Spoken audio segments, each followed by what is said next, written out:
नमस्ते, मैं चंद्रशेखर आप सभी को मैं अपने चैनल डिलीजेंट एकेडमी में स्वागत करता हूं। हम लोग यूपी पुलिस कांस्टेबल के लिए एक सीरीज स्टार्ट किए थे जिसमें हम लोग प्रत्येक दिन मैथ का 15 क्वेश्चन करते हैं। वो हमारा क्वेश्चन या तो प्रीवियस ईयर रहता है या प्रीवियस ईयर के ऊपर आधारित क्वेश्चन रहता है। चलिए आज हम लोग उस सीरीज में आगे की तरफ चलते हैं। इससे पहले अगर आप मेरे चैनल पर नए हो तो चैनल को सब्सक्राइब कर लें और बेल आइकन को प्रेस करना बिल्कुल ना भूलें ताकि आपको सबसे पहले लेटेस्ट नोटिफिकेशन मिलता रहे। चलिए अब हम लोग क्वेश्चन की तरफ चलते हैं। देखिए हमारा क्वेश्चन क्या दिया हुआ है। हमारा क्वेश्चन दिया किसी शहर की जनसंख्या वर्तमान में 5000 है। यदि पुरुषों की संख्या में 6% तथा महिलाओं की संख्या में 14% वृद्धि हुई तब एक साल बाद शहर की जनसंख्या 5540 हो जाती है। पुरुषों की संख्या ज्ञात कीजिए। हमें क्या निकालना है? पुरुषों की संख्या निकालना है। देखिए हमें क्वेश्चन में दिया हुआ है कि शहर की जो जनसंख्या थी वो कितनी थी? 5000 थी। शहर की जनसंख्या कितनी थी? 5000 थी। पुरुष और महिला यानी मेल और फीमेल। देखिए हमें दिया हुआ है कि पुरुष की जनसंख्या में 6% की वृद्धि हुई, पुरुष की जनसंख्या में 6% की वृद्धि हुई और महिला की जनसंख्या में 14% की वृद्धि हुई। तो देखिए हम इस 14% को लिख सकते हैं, 14% को लिख सकते हैं 6% प्लस का 8%। अगर पुरुष की जनसंख्या में 6% और महिला की जनसंख्या में 14% की वृद्धि हुई तो शहर की जनसंख्या एक साल बाद कितनी हो जा रही है? 5540 हो जा रही है। अगर देखिए हम ये मान ले कि पुरुष की जनसंख्या में भी 6% की वृद्धि और महिला की भी जनसंख्या में 6% की वृद्धि होगी, यानी ओवरऑल कितना होगा? 6% का वृद्धि होगा। यानी अगर हम इसका 6% निकालेंगे, हम इसका अगर 6% निकालेंगे तो कितना हो जाएगा? 5000 का 6% कितना हो जाएगा? 300 हो जाएगा। 5000 का 6% कितना हो जाएगा? 300 हो जाएगा। यानी अगर ओवरऑल अगर 300 का वृद्धि होता, ओवरऑल 300 का वृद्धि होता तो एक साल बाद शहर की जनसंख्या कितनी हो जाती? एक साल बाद शहर की जनसंख्या हो जाती 5300। कितनी हो जाती? 5300। लेकिन हमें क्या दिया हुआ कि शहर की जनसंख्या कितनी हो जा रही है?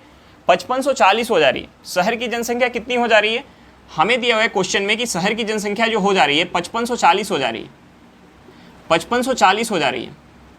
देखिए अगर दोनों में, पुरुष और महिला दोनों में अगर 6% का वृद्धि होता तो एक साल बाद जनसंख्या कितनी हो जाती? 5300 हो जाती।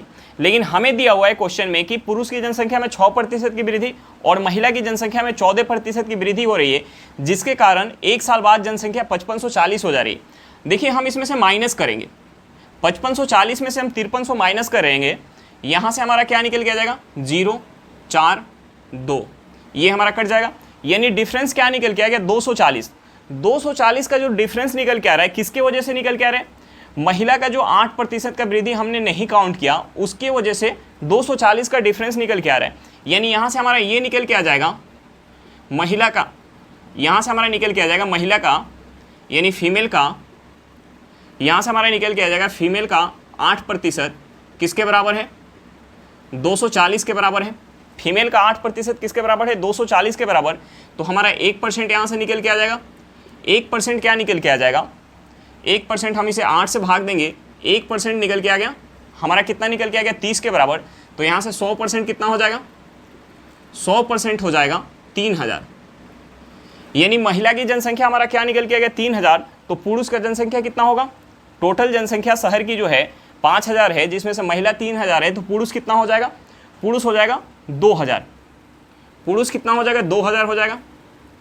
पुरुष की जनसंख्या कितना हो जाएगा? 2000 और महिला की जनसंख्या हमारी ये निकल के आ गई। ओवरऑल कितना है? 5000 है। यानी हमारा आंसर क्या निकल के आ गया? 2000। चलिए क्वेश्चन समझ में आ गया होगा। नेक्स्ट क्वेश्चन पे चलते हैं।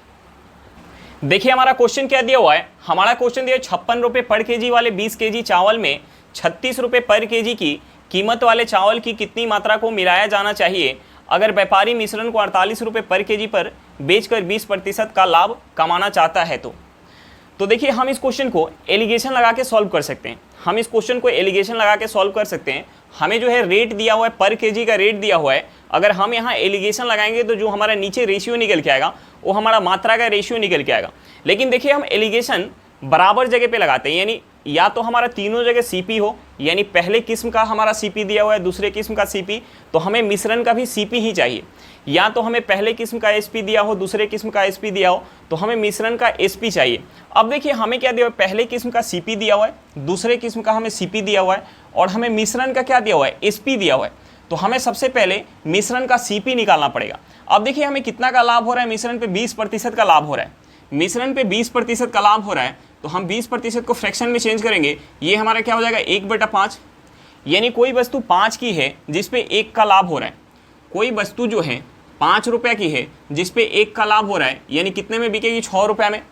अब देखिए यहाँ हमारा क्वेश्चन में क्या दिया हुआ है कि वो वस्तु जो है 48 रुपये में बिक रही है, यानी इस 6 यूनिट का जो वैल्यू है वो हमारा क्या दिया हुआ है 48 रुपये पर केजी दिया हुआ है।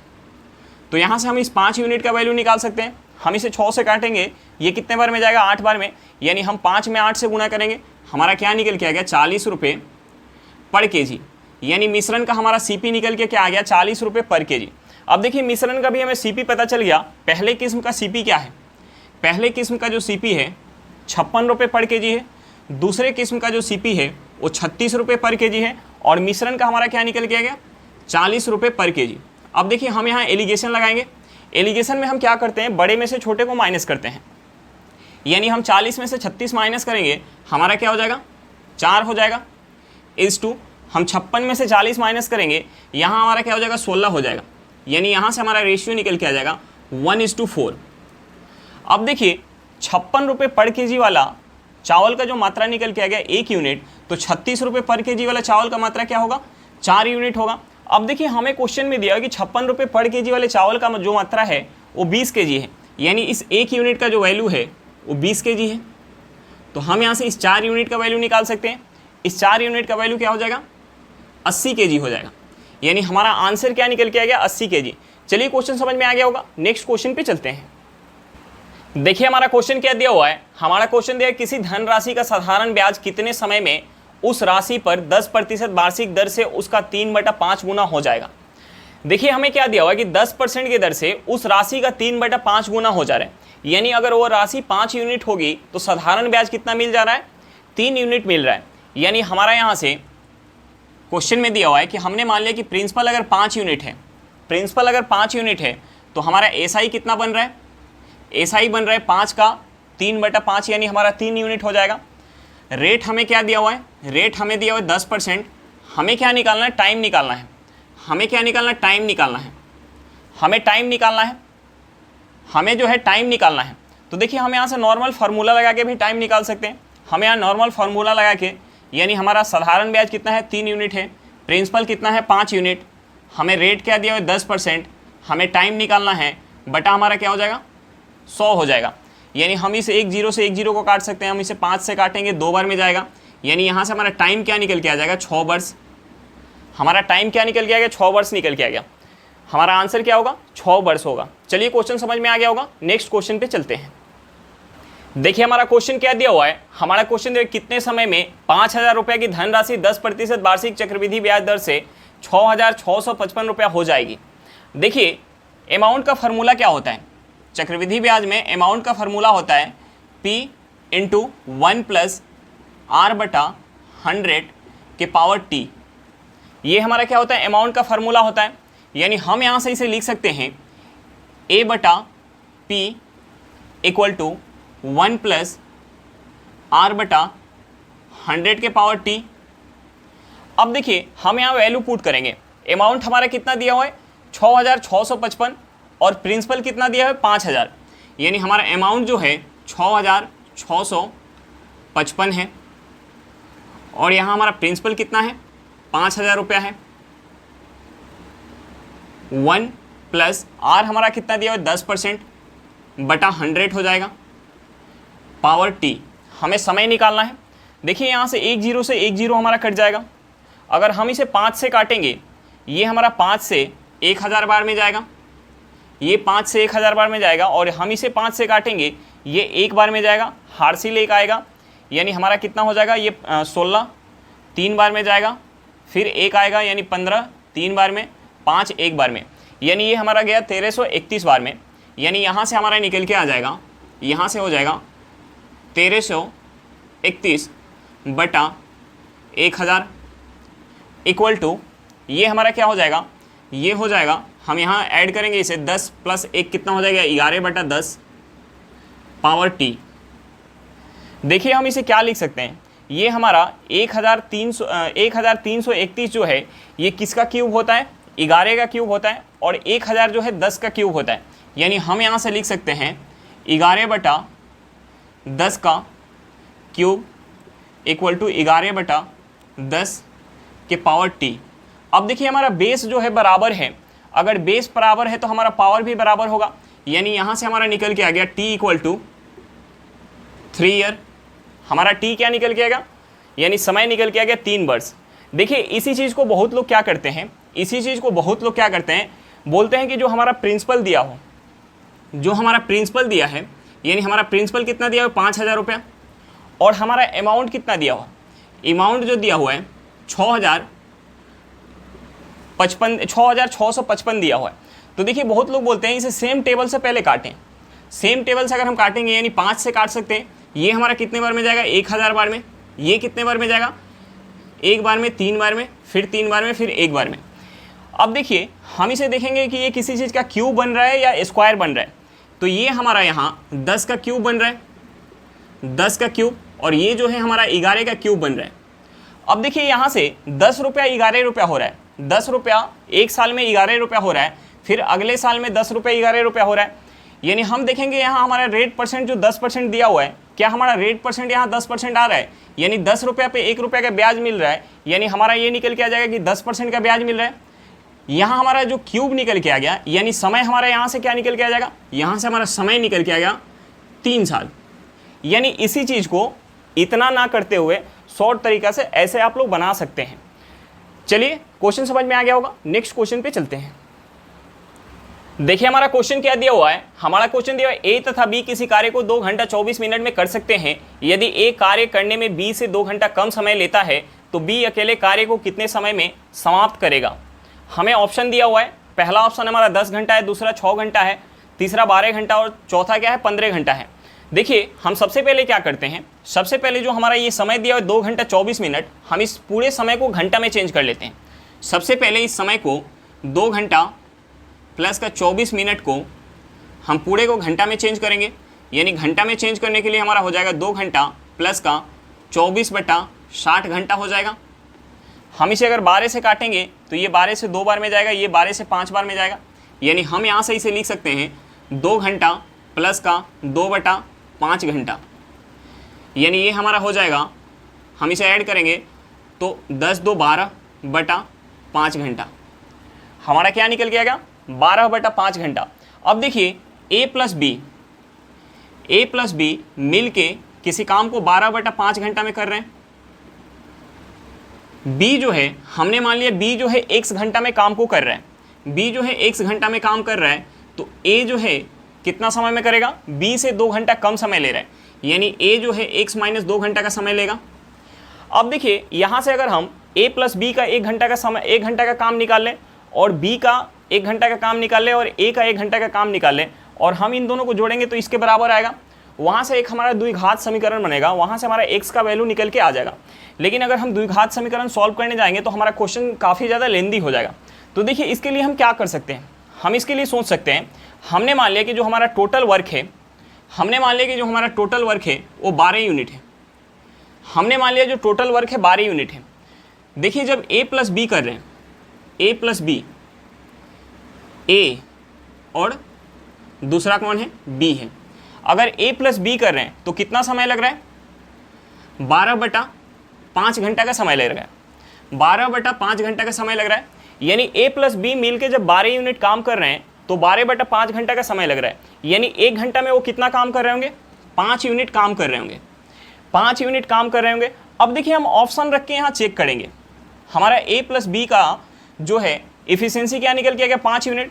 तो हम यहाँ से ऑप्शन रख के चेक करेंगे। अगर हम b के लिए मान लेंगे कि 10 घंटा का समय है, b जो है 10 घंटा में काम कर रहे हैं, तो a कितना में करेगा, 8 घंटा में। अगर हम यहाँ से 10 रखेंगे तो ये हमारा जो है 1-1 घंटा का जो काम निकल के आएगा पॉइंट में निकल के आएगा। तो हम यहाँ से 10 नहीं रख सकते। देखिए हम b के जगह 6 रख लेते हैं। अगर b 6 घंटा में काम करेगा तो a जो है b से 2 घंटा कम समय ले रहा है। यानी a कितना लेगा, 4 घंटा समय लेगा, 2 घंटा कम समय लेगा। अब देखिए a जो है 4 घंटा में 12 यूनिट काम कर रहा है, तो 1 घंटा में कितना कर रहा होगा, 3 यूनिट।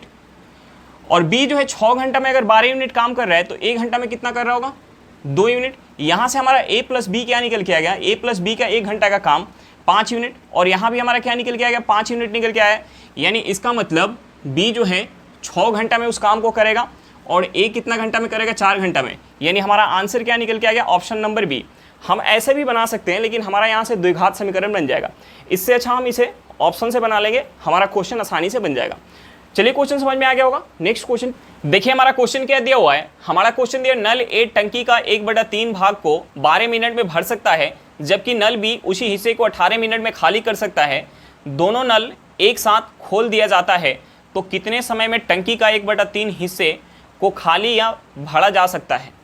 तो देखिए, हम सबसे पहले क्या निकालेंगे, सबसे पहले निकालेंगे कि नल ए जो है 1/3 भाग को 12 मिनट में भर रहा है, तो पूरे टंकी को कितने समय में भरेगा। सबसे पहले हम निकालेंगे नल ए जो है 1/3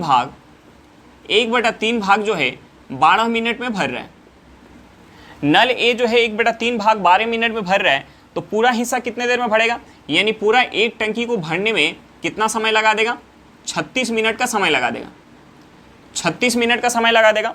अब देखिए, हमें क्वेश्चन में दिया हुआ है कि नल बी जो है जितना हिस्सा ए जो है भर रहा है 12 मिनट में, उतना हिस्सा को जो है बी 18 मिनट में खाली कर रहा है।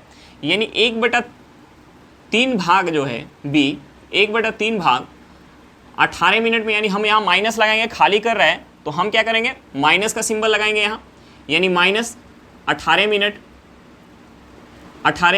यानी पूरी एक टंकी को खाली करने में कितना समय लग जाएगा, 54 मिनट का समय लग जाएगा, 54 मिनट। अब देखिए, हम क्या करेंगे, सबसे पहले जो हमारा समय निकल के आया, समय हमारा क्या निकल के आ गया, 36 मिनट में ए जो है भर रहा है और बी जो है 54 मिनट में खाली कर रहा है।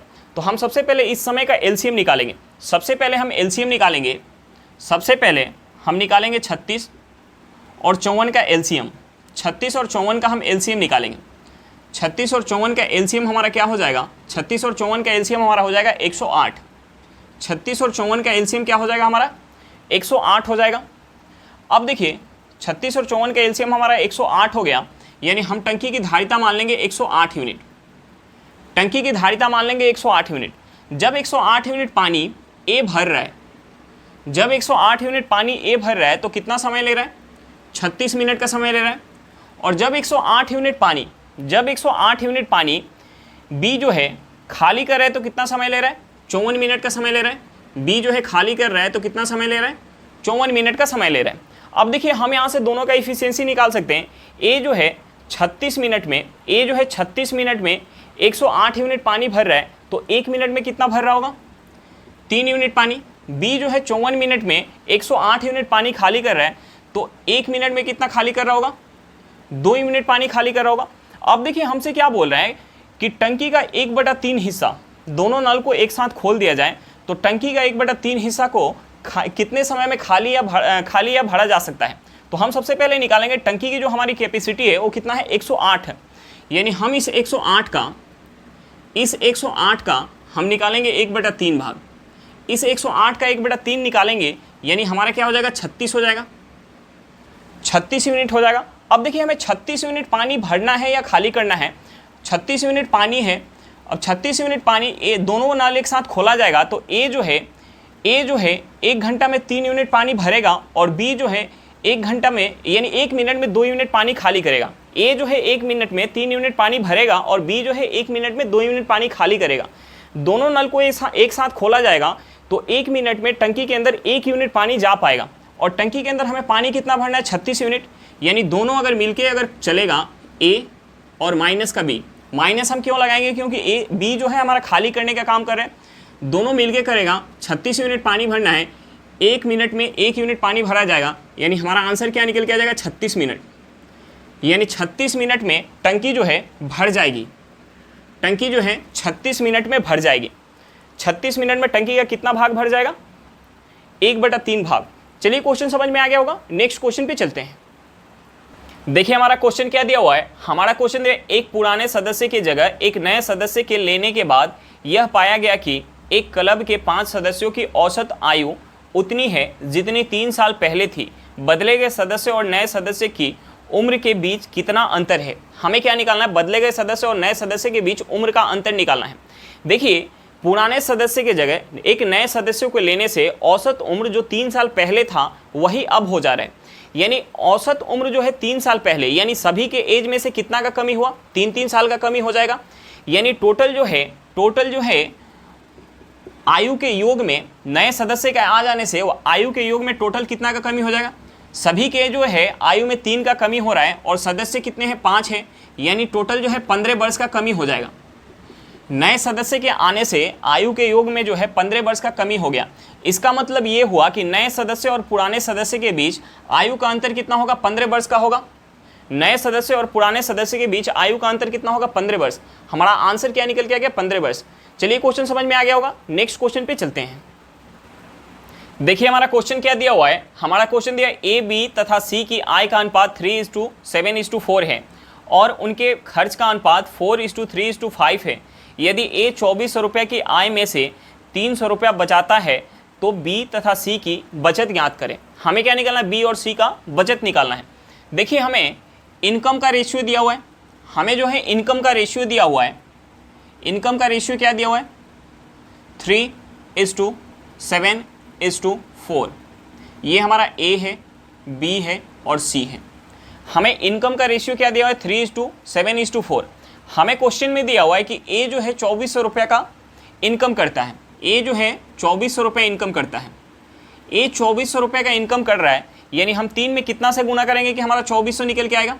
यानी हम 800 से गुना करेंगे, यानी हम इसमें भी 800 से गुना कर लेंगे। हम यहाँ अगर 800 से गुना करेंगे, 3 में अगर 800 से गुना करेंगे तो हमारा निकल के आएगा 2400।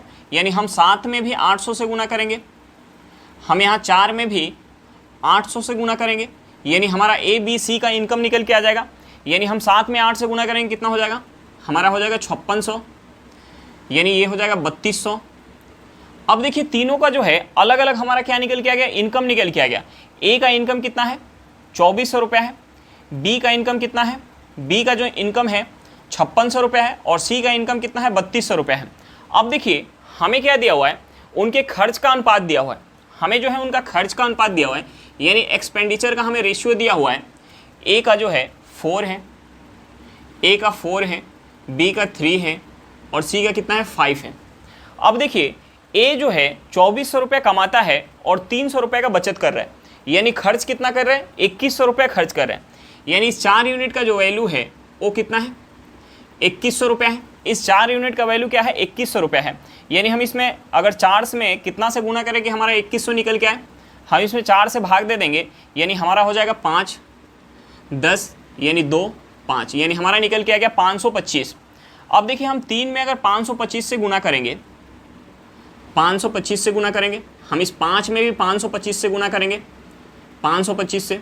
अगर हम 3 में 525 से गुना करेंगे तो हमारा कितना हो जाएगा, ये हो जाएगा 1575। कितना हो जाएगा, 1575। अगर हम 5 में 525 से गुना करेंगे तो हमारा कितना हो जाएगा, 500 में करेंगे तो हमारा 2500 हो जाएगा, 2500 एक 2625 हो जाएगा। कितना हो जाएगा, 2625। अब देखिए सबका हमारा एक्सपेंडिचर निकल के आ गया। ए का एक्सपेंडिचर 2100 रुपये है, बी का एक्सपेंडिचर 1575 रुपये है और सी का एक्सपेंडिचर कितना है, 2627 रुपये है। अब देखिए हमें इनकम पता है और एक्सपेंडिचर पता है तो हम यहाँ से सेविंग निकाल सकते हैं, यानी हमें बी का निकालना है। अगर हम बी का सेविंग निकालेंगे तो इनकम कितना है, 5600 रुपया। इनकम कितना है, 5600 रुपया। माइनस करेंगे हम एक्सपेंडिचर को, यानी 1575 माइनस करेंगे। 1575 माइनस करेंगे, यानी हम यहाँ से 1600 माइनस कर लेते हैं। अगर हम 1600 माइनस करेंगे तो हमारा कितना हो जाएगा, ये हमारा हो जाएगा 4000। 1600 माइनस करेंगे कितना हो जाएगा, 4000 और 25 ऐड कर देंगे, यानी हमारा हो जाएगा 40-25, यानी 4025 हो जाएगा। बी का सेविंग कितना हो जाएगा, 4025। और हमें सी का भी निकालना है। सी का इनकम कितना है, 3200 रुपया। सी का इनकम कितना है, 3200 रुपया है। एक्सपेंडिचर कितना है, 2625 है। एक्सपेंडिचर कितना है, 2625 है। हम यहाँ से 2700 माइनस करेंगे, हमारा क्या हो जाएगा, 2700 माइनस करेंगे तो 500 बच जाएगा, 500 और इधर का 75, यानी हमारा हो जाएगा 575। यानी सी का सेविंग हमारा क्या निकल के आ गया, 575। हमें क्या निकालना था, बी तथा सी का बचत निकालना था। बी का बचत कितना है, 4025 है और सी का बचत कितना है, 575 है। चलिए क्वेश्चन समझ में आ गया होगा। नेक्स्ट क्वेश्चन पे चलते हैं। देखिए हमारा क्वेश्चन क्या दिया हुआ है। हमारा क्वेश्चन दिया, संदीप तथा अमित क्रमशः 15,000 रुपये तथा 20,000 रुपये निवेश करके व्यवसाय की शुरुआत करते हैं। 3 महीना बाद संदीप दोबारा 5,000 रुपये निवेश करता है तथा उसके 1 महीना बाद अमित 5,000 रुपये निकाल लेता है। एक वर्ष के अंत में लाभ को किस अनुपात में बांटा जाएगा? हमें क्या निकालना है? लाभ का रेशियो निकालना है। देखिए यहाँ 2 लोग दिया हुआ है, एक हमारा कौन दिया हुआ है? संदीप, दूसरा कौन है? अमित है। देखिए हमें दिया हुआ है कि संदीप जो है 15,000 रुपये निवेश कर रहा है, संदीप जो है 15,000 रुपये निवेश कर रहा है और अमित जो है 20,000 रुपये निवेश कर रहा है। उसके बाद हमें क्वेश्चन में दिया हुआ है कि 3 महीना बाद संदीप जो है दोबारा 5,000 रुपये निवेश कर रहा है। यानी संदीप जो है 15,000 रुपये 3 महीने के लिए निवेश किया, उसके बाद अपने निवेश को 5,000 से बढ़ा रहा है। यानी अब उसका निवेश कितना हो गया? 20,000 रुपये हो गया। संदीप का जो है अब निवेश कितना हो गया? 20,000 रुपया। अब देखिए हमें दिया हुआ है कि वर्ष के अंत में लाभ का रेशियो निकालना है। देखिए एक वर्ष में कितना महीना होगा? 12 महीना। 3 महीना यहाँ चला गया, यानी शेष कितना बच गया? 9 महीना। यानी 9 महीना के लिए अब 20,000 रुपया लगाएगा। अब देखिए हमें क्वेश्चन में आगे क्या दिया हुआ है? हमें क्वेश्चन में दिया हुआ है कि अमित जो है 20,000 रुपया, अमित जो है 20,000 रुपया निवेश कर रहा है और देखिए हमें क्वेश्चन में दिया हुआ है कि 3 महीना बाद संदीप दोबारा 5,000 रुपये निवेश करता है, उसके 1 महीना बाद अमित 5,000 रुपये निकाल लेता है। यानी 3 महीना, उसके 1 महीना बाद, यानी 4 महीना के लिए अमित जो है 4 महीना के लिए 20,000 रुपये निवेश करता है, उसके बाद 5,000 रुपये अपने निवेश में से निकाल लेता है। यानी अब उसका निवेश कितना बच जाएगा? 15,000 रुपया बच जाएगा। 15,000 रुपये कितने महीने के लिए लगाएगा? शेष जो महीना बच गया, 4 महीना यहाँ चला गया, यानी शेष महीना बच गया 8 महीना। अब देखिए हम यहाँ से इसे काटेंगे, हम यहाँ से क्या कॉमन ले सकते हैं? हम यहाँ से 3 जीरो कॉमन ले सकते हैं, हम यहाँ से 3 जीरो कॉमन ले सकते हैं। यानी यहाँ से हमारा 3 जीरो से 3 जीरो कॉमन जाएगा और यहाँ से भी हमारा 3 जीरो कॉमन जाएगा। 3 जीरो से 3 जीरो हमारा कट जाएगा। यहाँ बच क्या गया हमारा? यहाँ बच गया, हम इसे गुना कर लेते हैं। गुना करेंगे तो हमारा हो जाएगा 15 × 45, 45 प्लस ये कितना हो जाएगा? 20 में अगर 9 से गुना करेंगे कितना हो जाएगा? ये हो जाएगा 180, 180। यहाँ हमारा कितना हो जाएगा? 20 में 4 से 80 प्लस का 15 में 8 से कितना हो जाएगा? 120। 15 में 8 से कितना हो जाएगा? 120।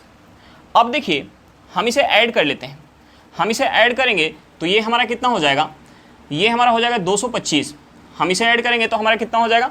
ये हो जाएगा 225, 225 और इसे ऐड करेंगे तो कितना हो जाएगा? ये हमारा हो जाएगा 200।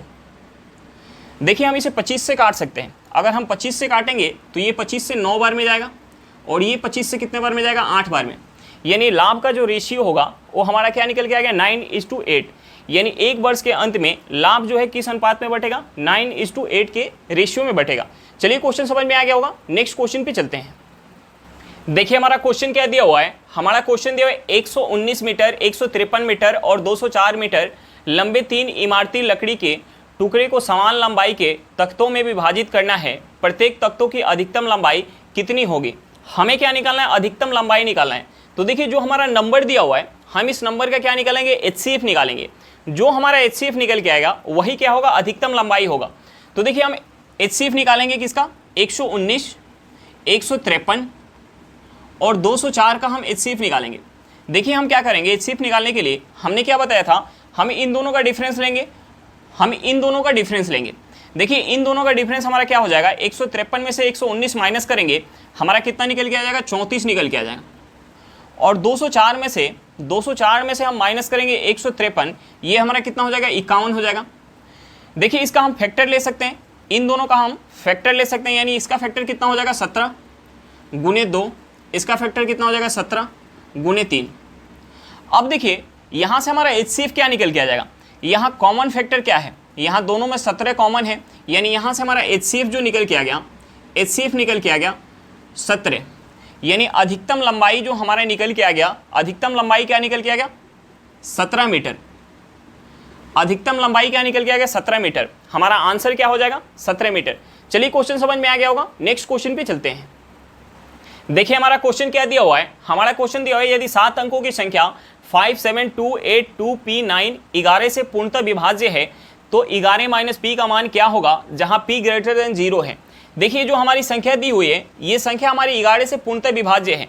तो देखिए हम P के जगह क्या रखें कि ये संख्या हमारी 11 से विभाज्य हो जाए। हमें संख्या क्या दिया हुआ है? हमें संख्या दिया हुआ 57282P9। ये देखिए हम p की जगह ऐसा क्या रखें कि हमारी संख्या पूर्णतः 11 से विभाज्य हो जाए। तो देखिए हम सबसे पहले 11 से विभाज्य करने के लिए क्या करेंगे, राइट साइड से जोड़ा बनाएंगे, राइट साइड से जोड़ा बनाएंगे। जो हमारे संख्या जोड़ा में नहीं बनेगा उसके आगे हम क्या लिख लेंगे, 0 लिख लेंगे। अब देखिए हम सभी में 11 से भाग देंगे, यानी 05 में 11 से, 72 में 11 से, 82 में 11 से और P9 में 11 से। देखिए अगर हम 05 में 11 से भाग देंगे यानी यहाँ हमारा शेष क्या बच जाएगा, यहाँ शेष बच जाएगा प्लस का 5। देखिए ये हमारा क्या है, 72 है, यानी 11 में हम 7 से गुणा करेंगे कितना हो जाएगा, 77, यानी 77, 72 में से हम 77 माइनस करेंगे यानी यहाँ शेष क्या बच जाएगा, माइनस का 5। देखिए प्लस के 5 से हमारा माइनस का 5 कट जाएगा। यहाँ हमारा क्या है, 82, यानी 11 में हम 8 से गुणा करेंगे कितना हो जाएगा, 88, यानी 88, 82 में से हम 88 माइनस करेंगे यानी यहाँ से क्या बच जाएगा, माइनस का 6। अब देखिए हम इस p की जगह क्या रखें, इस p की जगह क्या रखें कि हमारा एक शेष जो -6 है +6 निकल के आ जाए। +6 अगर हमारा शेष निकल के आ जाएगा तो ये -6 और +6 कट जाएगा यानी हमारा शेष क्या बच जाएगा, 0 बच जाएगा। तो देखिए हम इस p की जगह क्या रख सकते हैं, इस p की जगह अगर हम 1 रखेंगे तो ये हमारा कितना हो जाएगा, 19 हो जाएगा। यानी यहाँ से हमारा शेष क्या बच जाएगा, या तो हमारा शेष बच जाएगा -3 या शेष बच जाएगा +8। यानी हम 1 नहीं रख सकते, अगर हम 2 रखेंगे तो ये क्या हो जाएगा, 29 हो जाएगा। तो हमारा शेष बच जाएगा या तो -4 या हमारा शेष क्या बच जाएगा, प्लस का 7, यानी हम यहाँ 2 भी नहीं रख सकते। अगर हम इस p की जगह 3 रख लें, यानी p की जगह अगर हम 3 रख लेंगे, यानी यहाँ से हम p = 3 रख लें तो ये हमारा कितना हो जाएगा, 39 हो जाएगा। ये 39 हो जाएगा, यानी 11 में हम 3 से गुना करेंगे तो हमारा क्या होता है, 33 होता है। यानी 33 माइनस 39 करेंगे हमारा क्या बच जाएगा, 33 और 39 माइनस करेंगे यानी हमारा क्या बच जाएगा, प्लस का 6 यहाँ बच जाएगा। यहाँ हमारा प्लस का 6 बच जाएगा, यानी माइनस के 6 से हमारा प्लस का 6 कट गया, यानी p = हमारा क्या निकल के आ गया, 3 निकल के आ गया। अब देखिए हमें क्या निकालना था, हमें निकालना था 11 माइनस p, हमें ये निकालना था। देखिए p बराबर हमारा क्या निकल के आया, 3 निकल के आया है, यानी हम 11 में से 3 माइनस करेंगे, हमारा आंसर क्या निकल के आ गया, 8 निकल के आ गया। हमारा आंसर क्या निकल के आ गया, 8 निकल के आ गया। चलिए क्वेश्चन समझ में आ गया होगा। नेक्स्ट देखिए हमारा क्वेश्चन क्या दिया हुआ है, हमारा क्वेश्चन दिया हुआ है यदि 2 वर्गों के क्षेत्रफल का अनुपात 16:1 है, उनके परिमाप का अनुपात क्या होगा। हमें क्या दिया हुआ है, वर्ग के क्षेत्रफल का अनुपात दिया हुआ है। हमें जो है वर्ग का क्षेत्रफल का अनुपात दिया हुआ है। वर्ग का क्षेत्रफल क्या होता है, भुजा स्क्वायर, यानी हमें भुजा स्क्वायर दिया हुआ है 16:1। तो देखिए हम यहाँ से भुजा का रेशियो निकाल सकते हैं। अगर हम यहाँ से भुजा का रेशियो निकालेंगे तो रूट लेंगे, ये हमारा a स्क्वायर = कितना है, 16:1 है। तो अगर हम a निकालेंगे यानी रूट के अंदर ले जाएंगे तो ये हमारा क्या हो जाएगा, 4:1 हो जाएगा। अब देखिए वर्ग का भुजा का जो हमारा रेशियो निकल के आया वही रेशियो क्या होगा, वर्ग के परिमाप का रेशियो होगा, क्योंकि वर्ग का परिमाप क्या होता है, वर्ग का परिमाप होता है 4 × भुजा। यानी अगर हम इन दोनों में 4 से गुणा करेंगे यानी ये हमारा हो जाएगा 4 × 4 = 1:4। तो यहाँ से हमारा 4 से 4 कट जाएगा, यानी निकल के क्या आ जाएगा, निकल के आ जाएगा 4:1। यानी जो हमारा भुजा का रेशियो होगा वही क्या होगा, परिमाप का रेशियो होगा। यानी हमारा आंसर क्या निकल के आ गया, 4:1 निकल के आ गया। चलिए क्वेश्चन समझ में आ गया होगा। नेक्स्ट क्वेश्चन पे चलते हैं। देखिए हमारा क्वेश्चन क्या दिया हुआ है, हमारा क्वेश्चन दिया हुआ है अपनी सामान्य गति की 60% गति से चलते हुए एक व्यक्ति अपने गंतव्य स्थान पर 1 घंटा 40 मिनट की देरी से पहुंचता है। गंतव्य तक पहुंचने का उसका सामान्य समय क्या है। हमें क्या निकालना है, सामान्य समय निकालना है। देखिए यहाँ जो है 60% के स्पीड से जा रहा है, यानी पहले कोई भी चीज़ अपने आप में क्या होता है, 100% होता है। यानी 100% के स्पीड से जितना दूरी जा रहा था उतना ही दूरी 60% के स्पीड से जा रहा है। यानी यहाँ डिस्टेंस क्या है, डिस्टेंस हमारा बराबर है। अगर डिस्टेंस बराबर है तो हमारा एक कंसेप्ट होता है कि जो हमारा स्पीड का रेशियो होगा उसका अपोजिट क्या होगा, टाइम का रेशियो होगा। देखिए हमारा यहाँ डिस्टेंस जो है सेम है। डिस्टेंस क्या है, डिस्टेंस जो है सेम है। अगर डिस्टेंस सेम है तो जो हमारा स्पीड का रेशियो हो जाएगा, जो स्पीड का उसका अपोजिट क्या हो जाएगा, टाइम का रेशियो हो जाएगा। अब देखिए हम यहाँ से स्पीड का रेशियो निकाल सकते हैं। यानी पहले अगर 100 की स्पीड से जा रहा था तो अब उसके 60% की गति से जा रहा है, यानी अब जो है 60 की स्पीड से जाएगा। यानी यहाँ से हमारा रेशियो क्या निकल के आ जाएगा, रेशियो हो जाएगा 5:3। देखिए स्पीड का हमारा रेशियो क्या हो गया, 5:3, तो टाइम का रेशियो क्या हो जाएगा, 3:5, यानी इसका अपोजिट हो जाएगा। देखिए पहले जो है अपने सामान्य स्पीड से जा रहा था तो 3 यूनिट का समय लग रहा था, और अब जो है सामान्य के 60% के स्पीड से जा रहा है तो कितना समय लग रहा है, 5 यूनिट का समय लग रहा है, यानी कितना ज़्यादा लग रहा है, 2 यूनिट ज़्यादा समय लग रहा है। लेकिन हमें क्वेश्चन में क्या दिया हुआ है, 1 घंटा 40 मिनट ज़्यादा लग रहा है। 1 घंटा 40 मिनट को अगर पूरे को मिनट में चेंज करेंगे तो हमारा क्या हो जाएगा, 100 मिनट, यानी 2 यूनिट का जो वैल्यू है हमें क्वेश्चन में क्या दिया हुआ है, 100 मिनट दिया हुआ है, 100 मिनट। तो यहाँ से 1 यूनिट क्या निकल के आ जाएगा, हमारा 1 यूनिट निकल के आ जाएगा 50 मिनट। हमें क्या निकालना था, हमें निकालना था सामान्य समय, यानी अपने सामान्य स्पीड से जा रहा है तो कितना समय लग रहा है, 3 यूनिट, यानी यहाँ से हमारा 3 यूनिट का वैल्यू निकल के आ जाएगा। हम 50 में 3 से गुना करेंगे, ये हमारा क्या हो जाएगा, 150 मिनट। हमारा आंसर क्या निकल के आ गया, 150 मिनट। अगर हम इसे घंटा में चेंज करेंगे यानी 2 घंटा 30 मिनट, यानी हम यहाँ से लिख सकते हैं 2 सही 1/2 घंटा। हमारा आंसर क्या निकल के आएगा, 150 मिनट या 2 सही 1/2 घंटा। चलिए क्वेश्चन समझ में आ गया होगा, नेक्स्ट क्वेश्चन पे चलते हैं। देखिए हमारा क्वेश्चन क्या दिया हुआ है, हमारा क्वेश्चन दिया, एक नाव धारा की दिशा में 30 मिनट में 12 किलोमीटर की दूरी तय करती है और धारा के विपरीत दिशा में उसी चाल से चलते हुए समान दूरी को 36 मिनट में तय करती है। शांत जल में नाव की चाल कितनी है। देखिए नाव जब धारा के साथ जाती है तो उस केस में क्या होता है, नाव और धारा का चाल क्या होता है, ऐड होता है, और जब धारा के विपरीत जाती है तो उस केस में क्या होता है, नाव और धारा का स्पीड जो है माइनस होता है। हमें क्वेश्चन में दिया हुआ है एक नाव जो धारा की दिशा में 30 मिनट में 12 किलोमीटर जा रही है। धारा की दिशा में जब जाएगी तो वहाँ क्या होगा, नाव और धारा का स्पीड ऐड होगा। अब देखिए x + y की स्पीड से जब जा रही है तो 30 मिनट में कितना जा रही है, 12 किलोमीटर। 30 मिनट में 12 किलोमीटर जा रही है तो 60 मिनट में कितना जाएगी, 60 मिनट में कितना जाएगी, अगर हमने इस साइड 2 से गुना किया तो इस साइड भी 2 से गुना करेंगे, यानी हमारा क्या निकल के आ जाएगा, 24 किलोमीटर। अब देखिए यहाँ से हमारा जो है क्या निकल के आ गया, यहाँ से निकल के आ गया x + y, यानी जब धारा के साथ जब जाएगी नाव तो वहाँ से हमारा स्पीड क्या हो जाएगा, 24 किलोमीटर पर घंटा, यानी 1 घंटा में 24 किलोमीटर का दूरी तय कर रही है। अब देखिए हमें दूसरा क्या दिया हुआ है कि जब नाव धारा के विपरीत जा रही है, यानी x - y के स्पीड से जब जा रही है तो समान दूरी 36 मिनट में तय कर रही है, यानी 36 मिनट में कितना चल रही है, 12 किलोमीटर। अब देखिए हम दोनों साइड क्या करते हैं, दोनों साइड हम इस साइड भी 12 से भाग दे देते हैं। हम इस साइड 12 से अगर भाग देंगे तो हमारा क्या निकल के आ जाएगा, 3 मिनट।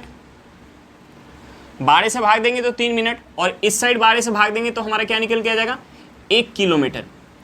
अब देखिए अगर हमें इसे 60 बनाना है, इस 3 मिनट को अगर हमसे 60 मिनट बनाना है तो 20 से गुना करना पड़ेगा, यानी अगर हम इस साइड 20 से गुना करेंगे, इस साइड 20 से गुना करेंगे तो हम इस साइड भी 20 से गुना करेंगे, हमारा क्या निकल के आ जाएगा, 20 किलोमीटर। हमारा क्या निकल के आ गया, 20 किलोमीटर। ये जो हमारा स्पीड निकल के आ गया, ये हमारा स्पीड कैसा निकल के आ गया, ये हमारा स्पीड निकल के आ गया x - y। ये x - y हमारा क्या निकल के आ गया यहाँ से, यानी 60 मिनट में 20 किलोमीटर जा रही है, यानी x - y निकल के आ गया 20 किलोमीटर पर घंटा। अब देखिए x + y हमारा क्या निकल के आ गया, 24 किलोमीटर पर घंटा, और x - y निकल के आ गया 20 किलोमीटर पर घंटा। तो हमें क्या निकालना था, शांत जल में नाव की चाल, यानी हमें x का वैल्यू निकालना है। अगर हम इन दोनों समीकरण को ऐड कर दें तो हमारा यहाँ से y कट जाएगा, यानी 2x हमारा क्या निकल के आ जाएगा, 2x निकल के आ जाएगा। हम इस 24 और 20 को ऐड करेंगे, हमारा क्या हो जाएगा, 44, यानी x = क्या निकल के आ जाएगा, x निकल के आ जाएगा 22 किलोमीटर पर घंटा। यानी हमारा जो है नाव का स्पीड क्या निकल के आ गया, 22 किलोमीटर पर घंटा। चलिए क्वेश्चन समझ में आ गया होगा, नेक्स्ट क्वेश्चन पे चलते हैं। देखिए हमारा क्वेश्चन क्या दिया हुआ है, हमारा क्वेश्चन दिया हुआ है दिए गए व्यंजक का मान कितना है। हमें व्यंजक क्या दिया है, 2 × √3 + 5 × √3 - √12। देखिए हमें इसका करना क्या है, हमें इसका सिंप्लीफिकेशन करना है, यानी हमें इसे सिंप्लीफाई करना है, छोटा से छोटा करना है। तो देखिए हम इसे क्या कर सकते हैं, हम इसे लिख सकते हैं 2 √3 + 5 √3 - √12 को हम क्या लिख सकते हैं, √12 को हम लिख सकते हैं 2 × 2 × 3। अब देखिए यहाँ से हमारा क्या हो जाएगा, यहाँ से हो जाएगा 2 √3 + 5 √3 माइनस, देखिए रूट के अंदर 2 2 है तो हम एक को बाहर ला सकते हैं, यानी 2 √3 हो जाएगा। अब देखिए ये जो है हमारा प्लस का 2√3 है और ये जो है माइनस का 2√3, यानी ये दोनों आपस में हमारा कट जाएगा, यानी यहाँ से हमारा बच क्या गया 5√3, यानी हमारा आंसर जो निकल के आ गया 5√3 निकल के आ गया। चलिए क्वेश्चन समझ में आ गया होगा। आज के लिए इतना ही, फिर मिलते हैं नेक्स्ट क्लास में। अगर क्लास अच्छा लगे तो क्लास को लाइक करिएगा, अगर आप मेरे चैनल पर नए हो तो चैनल को सब्सक्राइब करिएगा और क्लास को अपने दोस्तों के साथ शेयर करना बिल्कुल मत भूलिएगा। चलिए बाय बाय।